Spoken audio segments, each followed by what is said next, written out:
Hello dear students, my name is Anubhuti Pandey और आज मैं आपको पढ़ाने वाली हूँ ट्रांसपोर्ट अक्रॉस प्लाज्मा मेम्ब्रेन। तो बच्चों, आप सभी कॉलेज जाते होंगे। आपको तो पता ही होगा कि कॉलेज के गेट के पास एक गार्ड भैया खड़े रहते हैं जो हमारी आईडी कार्ड चेक करते हैं। अगर हमारे पास आईडी कार्ड है तो हम कॉलेज के अंदर जा सकते हैं और जिसके पास आईडी कार्ड नहीं है वो नहीं जा सकता। ठीक उसी तरीके से हमारी प्लाज्मा मेम्ब्रेन भी होती है।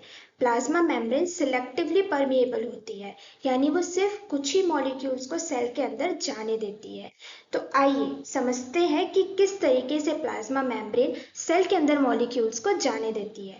इसके दो तरीके होते हैं, पहला होता है पैसिव ट्रांसपोर्ट और दूसरा होता है एक्टिव ट्रांसपोर्ट। तो आइए अब समझते हैं सिंपल पैसिव ट्रांसपोर्ट के बारे में। बच्चों, क्या आप कभी ट्रैकिंग करने गए हैं? तो हम माउंटेन की ट्रैकिंग से दो कॉन्सेप्ट्स को रिलेट कर सकते हैं। जब हम पहाड़ में ऊपर चढ़ते हैं, हमारी बॉडी में ऑक्सीजन की कमी होने लगती है और हमें बहुत मेहनत लगती है पहाड़ के ऊपर चढ़ने में। ठीक उसी तरीके से जब सेल के अंदर मॉलिक्यूल्स लो कंसंट्रेशन से हाई कंसंट्रेशन की तरफ मूव करते हैं, उसे हम कहते हैं अपहिल ट्रांसपोर्ट। जब हम पहाड़ से नीचे उतरते हैं, कितना इजी होता है हमारे लिए नीचे उतरना। ठीक उसी तरीके से जब मॉलिक्यूल्स सेल के अंदर हाई कंसंट्रेशन से लो कंसंट्रेशन की तरफ मूव करते हैं, उसे हम कहते हैं डाउनहिल मूवमेंट ऑफ मॉलिक्यूल्स। ये जो मूवमेंट है ये नॉन पोलर मॉलिक्यूल्स का होता है। नॉन पोलर यानी हाइड्रोफोबिक मॉलिक्यूल्स का डाउनहिल मूवमेंट होता है, जो स्मॉल साइज के भी हो सकते हैं, लार्ज साइज के भी हो सकते हैं। इस ट्रांसपोर्टेशन में हमें एनर्जी की रिक्वायरमेंट बिल्कुल नहीं होती। For example gases.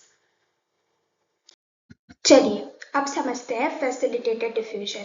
Facilitated diffusion में हमें दो तरीके के प्रोटीन्स की जरूरत पड़ती है। पहला है चैनल प्रोटीन और दूसरा है कैरियर प्रोटीन। जब आपका कॉलेज आपके घर से नज़दीक होता है तब आप कितनी आसानी से चलकर अपने कॉलेज जा सकते हैं। चैनल प्रोटीन्स बिल्कुल वैसे ही होते हैं। चैनल प्रोटीन से मॉलिक्यूल्स इजीली सेल के अंदर जा सकते हैं। मॉलिक्यूल्स को चैनल प्रोटीन से बाइंड होने की ज़रूरत नहीं पड़ती है और ये जो प्रोटीन्स हैं, चैनल प्रोटीन्स अपनी पोजीशन पे फिक्स्ड रहते हैं।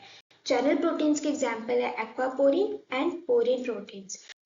चैनल प्रोटीन्स 4 टाइप्स के होते हैं, leaky channels, voltage gated channels, ligand gated channels and mechanically gated channels.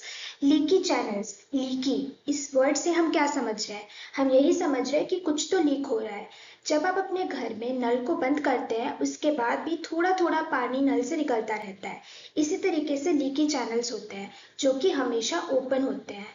Voltage gated channels तब ओपन होते हैं जब प्लाज्मा मेम्ब्रेन की मेम्ब्रेन पोटेंशियल चेंज होती है।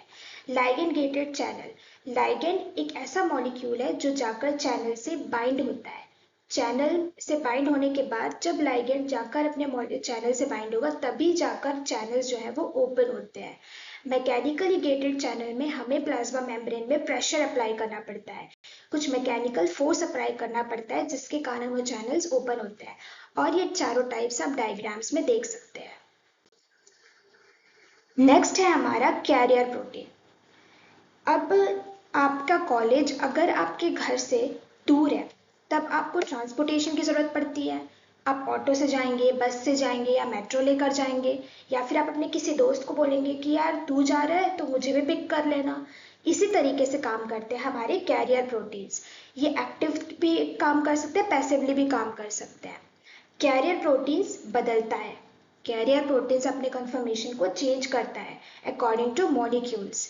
जैसे आपकी वाइफ सिर्फ आपके टाइप के दोस्तों के साथ मैच होती है, बिल्कुल वैसे ही कैरियर प्रोटीन की जिसके साथ वाइब मैच होती है, कैरियर प्रोटीन उसको ट्रांसपोर्ट करता है। जो हमारे कैरियर प्रोटीन से ये 3 टाइप्स के होते हैं, यूनिपोर्ट, सिम्पोर्ट एंड एंटीपोर्ट। जब आप अकेले कॉलेज जा रहे हैं ऑटो में ट्रैवल करके, उसे हम कहते हैं यूनिपोर्ट, यानी कि एक सिंगल मॉलिक्यूल सेल के अंदर मूव कर रहा है। सिम्पोर्ट, जब आप अपने दोस्त के साथ उसकी गाड़ी में बैठकर कॉलेज जाते हैं, यानी कि दो मॉलिक्यूल सेल के अंदर सेम डायरेक्शन में मूव कर रहे हैं। एंटीपोड, जब आप कॉलेज जा रहे हैं पर आपका दोस्त कॉलेज से वापस आ रहा है। ठीक उसी तरीके से जब सेल के अंदर दो मॉलिक्यूल्स अपोजिट डायरेक्शन में मूव कर रहे हैं, एक मॉलिक्यूल सेल के अंदर जा रहा है, दूसरा मॉलिक्यूल सेल से बाहर आ रहा है, इसे हम कहते हैं एंटीपोड मूवमेंट। और कैरियर की एग्जाम्पल्स है ग्लूट प्रोटीन और band 3 protein. So in this way we come to an end of the class. Thank you so much for giving me your precious time and listening to this lecture.